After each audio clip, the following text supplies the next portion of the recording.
What happens if you max out Arcane in Bloodborne? Hello and welcome back everybody, Streamer Mind here, and today I will be showing you just how broken the hunter tools can become.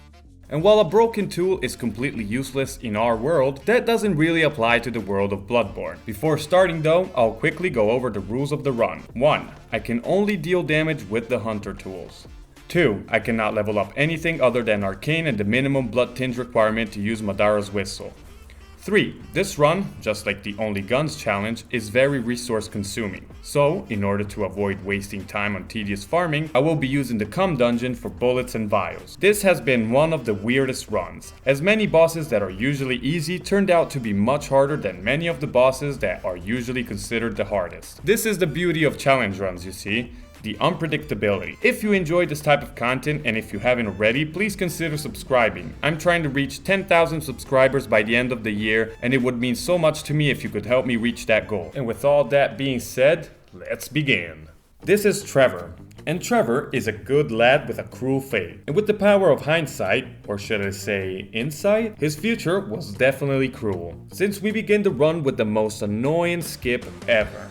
Alright, press against the closed gate that leads to the clinic, wait for the werewolf to grab you.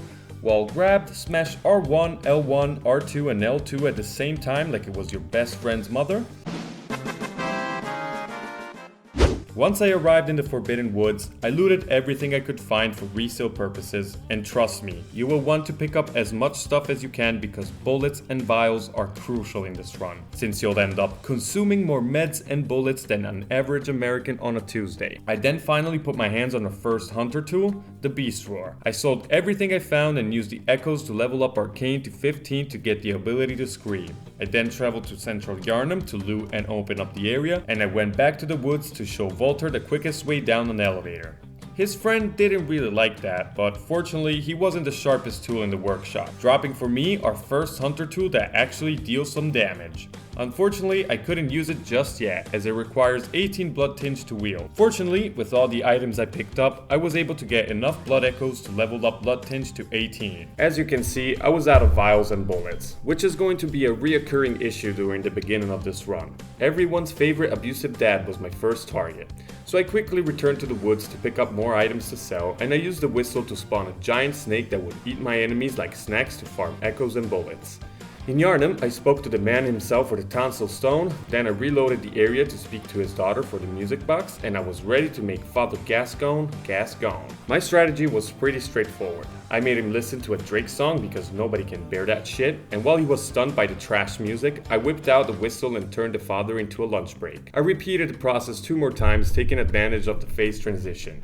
Due to my greed though, we ended up trading. But as O.J. Simpson once wisely said, a win is a win. Next up was the Cleric Beast, but it turned out that fight was actually not as straightforward as I initially thought. This was definitely the hardest time I've ever had with this boss. The Cleric Beast is a big motherfucker, but he's also quite agile, meaning that more times than I would like to admit, he would just simply step out the area of effect of my attacks, making me waste countless bullets. But with the right timing and spacing, I tamed the beast, obtaining the Sword Hunter badge. And after coughing enough dough, I bought the key to open up the cathedral, I unlocked the shortcuts, and after dying a bunch of times like a casual, I was ready to take down the best boss in the game. And since it's also the hardest boss, I naturally died from the witch's AoE, which completely depleted my entire puny health bar in one hit. Anyways, on the second try, I was able to feed the witches to my long and big snake. And after picking up the Rune Hunter tool, I played a match of Bloodborne Kart 2 and arrived in a Russian gulag to pick up probably one of the best hunter tools in the game, the Executioner's Gloves. Also, this place holds very expensive fashion that I could resell to allow me to level up my Arcane as much as possible like your average Elden Ring PvP enjoyer. Let's test these babies out, shall we? Damage isn't great, honestly. I mean, it's not terrible, but I could definitely do better. Hunter 2s have an S skill in Arcane, you see, apart from the whistle, which scales only with blood tinge, but that's a different story. And after some farming, I was able to pump 3 more levels into it. Okay, let's see the damage now. So as you can see, I only put 3 extra levels into Arcane, and the damage was raised by roughly 40 points. So I decided to go back to the Forbidden Forest and farm like a 70-year-old grandma on Facebook. The best enemy to farm with the gloves at this point was probably the Executioner found near the lamp. He staggers, you can hit him from range, and he drops quite a lot of blood echoes. This big fella also drops vials, and since we still don't have access to the chalices, it was a saving grace since resources were constantly running thin. It kinda does sound like communist Russia. Just make sure he's actually dead.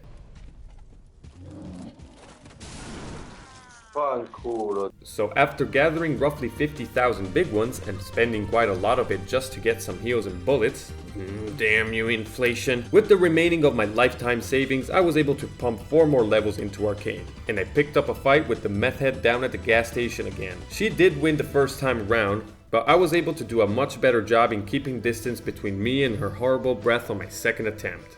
And with just a half hour of farming and some luck, the meth head was sent back to rehab, and I finally got access to the chalices, which aren't used to drink wine unfortunately.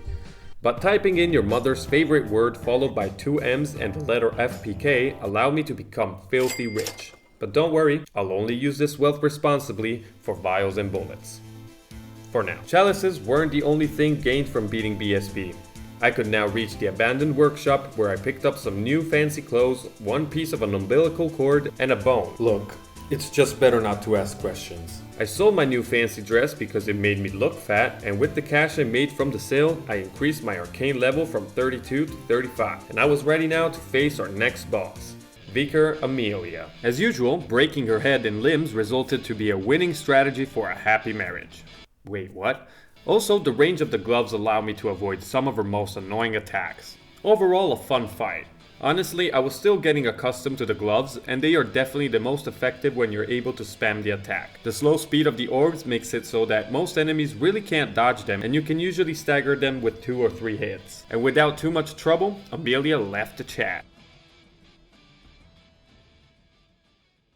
Once the big screaming dog was finally put down, it was time for another boss. One I have dreaded since the beginning of this Forsaken run. If you ever tried a BL4 run of Bloodborne, then you would probably know that the shadows are probably one of the hardest challenges of the base game in those type of runs, and are also really fast in cutting distances.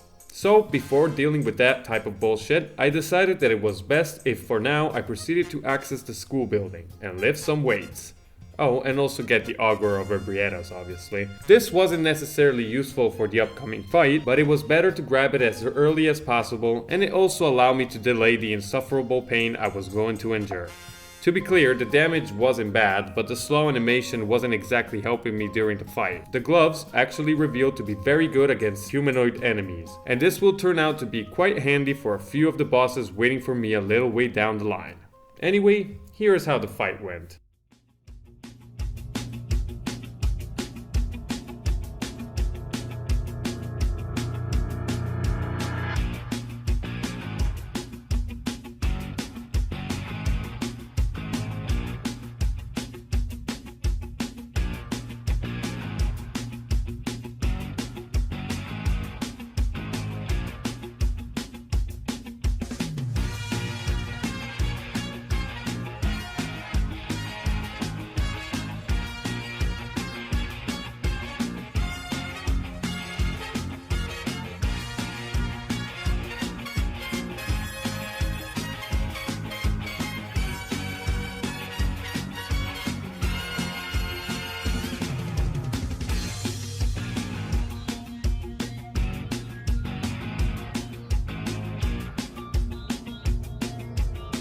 Yeah, I ended up trading again. So after picking up my echoes, hoping I wouldn't die in the process, I learned more about Lawrence and his affairs with his old teachers. Wait, that sounded weird. I got back to the Hunter's Dream and I picked up a knife thingy and I was off to the DLC.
The vacuous spider was as boring as you can imagine. I went for the tentacles on her because the gloves consistently hit her head, dealing practically no damage. I didn't even bother to kill the first batch of spiders. It took a while, since windows for attack opportunities between all the explosions and meteorites were kinda small, but using a hit and run strategy is ultimately what drove me to success. And eventually, the giant spider, shaped like a turd, was defeated. So after doing some leveling up, I finally arrived in that wonderful place we call Yahar'gul, to finally pick up the upper cathedral key. And after taking a bullet straight to the face, I opened up the last area of the cathedral like a clam. I took some Gatorade for the ride, lit up like a stoner on 420, almost became the snack for the giant snake munchies, looted the place, got a bad bitch to suck the inside out of me, picked up the ritual items for some big stacks, and grabbed the key to the orphanage, necessary to open up the giant door as well as the shortcut back to the lamp. And after a really unfortunate first attempt at the celestial emissaries, on my second try I was able to defeat them by just keeping distance and using the gloves. If you fail to recognize which one of the minion is the boss at the beginning of the battle, just lock onto them and look for the one that doesn't have a health bar above its head. Anyways, after the Smurfs were exterminated, I could finally pick up a Call Beyond, which is sort of a Kamehameha, very effective against big targets to the expense of massive bullet costs and very long casting speed. I could now return to Yahar'gul to get nuked out of existence by one of those amygdala looking things, and since neither the tentacles, the gloves, or a Call Beyond were effective against the one Reborn, who is weak to lightning damage, I was going to need another hunter tool, the tiny Tonitrus. But I was going to need more damage, so I decided to absolutely melt Ebrietas using the gloves.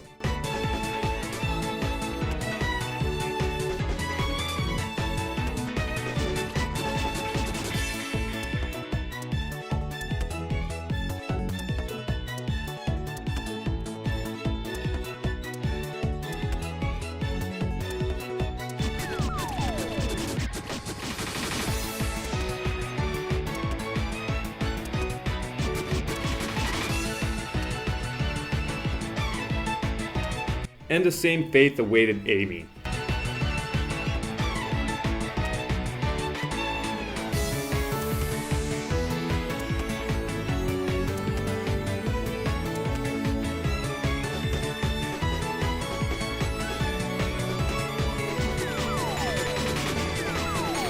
Killing these two bosses allowed me to reach 49 Arcane, and the game was on.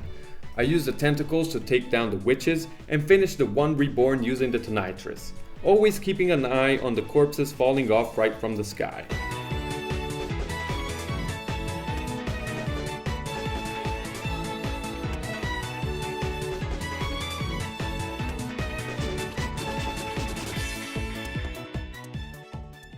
Micolash, on the other hand, was as easy as one would expect. The gloves infinitely stunned him until second phase began, and at that point I just cheesed him from the balcony.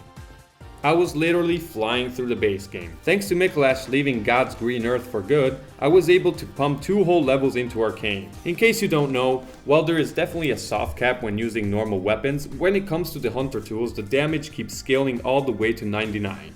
So stay tuned if you want to know how much damage can we possibly deal. But before continuing my journey, I had to get the umbilical cord piece from Yosefka. Then I first tried Mergo, and again, the strategy was as straightforward as it was for the rest of the bosses. Keep your distance and cast, and reload your blood bullets anytime you can.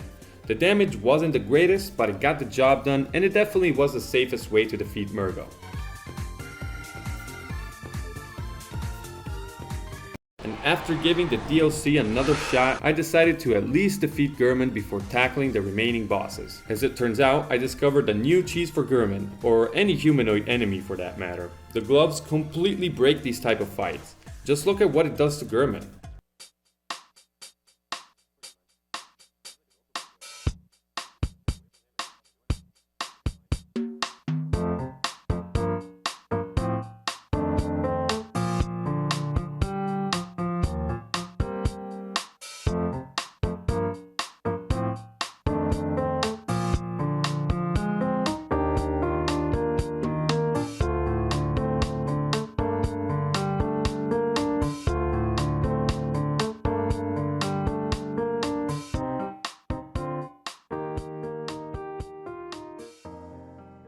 Alright, now that Gehrman is out of the picture, time for actually putting effort into fighting Ludwig. So, how was fighting Ludwig under these conditions?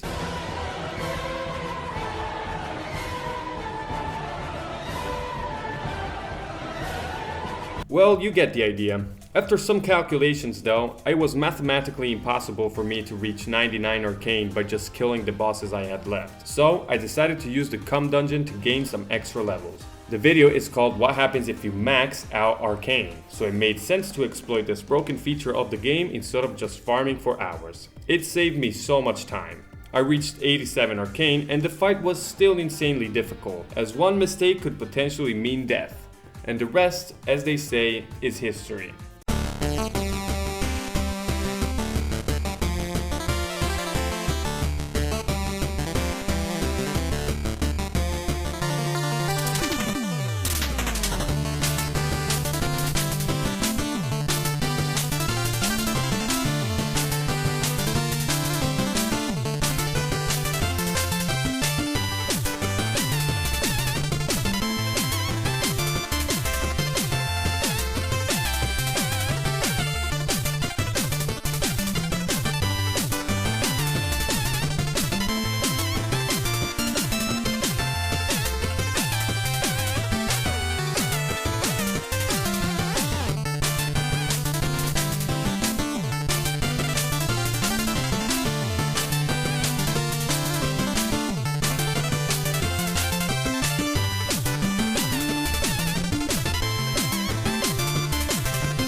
Next up, we have the Living Failures, and this fight was much easier than expected. Usually when I do these type of runs, the Living Failures, or how my mother likes to call them, the Stream Your Minds, are always a challenge. I know, pretty absurd. But by running from one side to the other of the arena and keeping distance, I was able to take the failures out on my first try. They have high resistance against Arcane, but the range was more than enough to compensate. Unfortunately, I got killed by a meteorite right at the end of the fight. Hey, you guys wanna hear a joke? Lady Maria against the Executioner's gloves.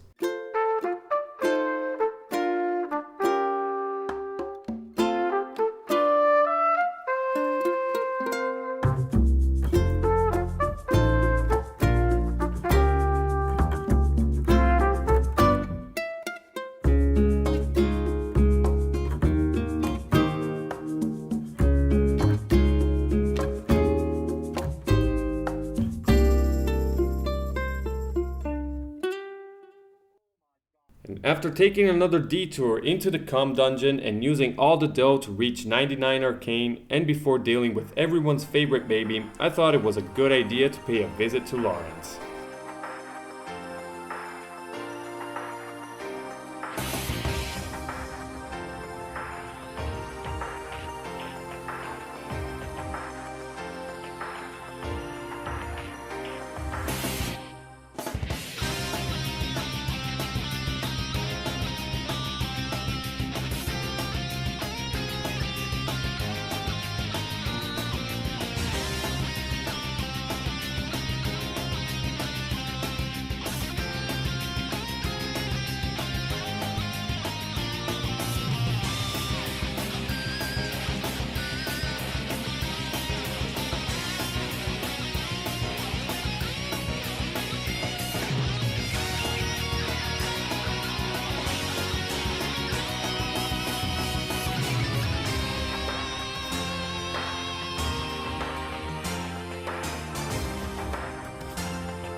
Unfortunately guys, due to a few things that happened these past 2 weeks, I couldn't find time to be orphaned. This video is already late as it is, so please forgive me for not actually completing every boss in the DLC. Though I can safely say that the hunter tools can pretty much break most fights and are absolutely OP. As you can see from the video, there is no need to level up any other stat. The scaling, the range and the variety of the tools makes it for a very interesting and fun challenge. Especially if you are able to reach 99 in ARCANE. Alright guys, thanks for watching, hope you enjoyed. Don't forget to subscribe, and what is your favorite hunter tool? Let me know in the comments down below. Alright guys, this is all I've got for today. I will see you next time.